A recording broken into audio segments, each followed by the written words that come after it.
আসসালামু আলাইকুম। আমরা আজকে কথা বলবো এপস্টিন ফাইল নিয়ে, যার সম্পর্কে আমরা অনেকেই ইতিমধ্যে জেনে গেছি, আবার অনেকে জানি না। তো এই বিষয়টা কিন্তু সত্যি, কারণ এটা সময় টিভি সহ বিভিন্ন টিভির মধ্যে প্রকাশ করেছে। তো এপস্টিন ফাইলের মধ্যে আছেটা কি? এটা হচ্ছে কয়েক লক্ষ নথি।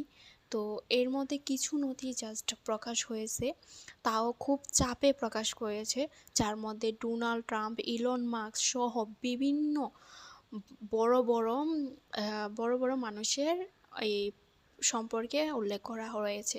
তো এই ফাইলের মধ্যে এমন কিছু গোপন কথা রয়েছে, যা হয়তো আমরা জানলে বা সাধারণ মানুষ জানলে অনেক বড় প্রবলেম হয়ে যেতে পারে, এমনকি তৃতীয় বিশ্বযুদ্ধ শুরু হয়ে যেতে পারে। তো এর মধ্যে প্রধান একটা অভিযোগ এসেছিল যে ডোনাল্ড ট্রাম্প নাকি যৌন নির্যাতন করছে। তো অনেকে বলে এটা সত্যি, আবার অনেকে বলে যে ডোনাল্ড ট্রাম্প বলেছে যে এই নথি সম্পর্কে এটা বানোয়াট, এটা মিথ্যানত্ব।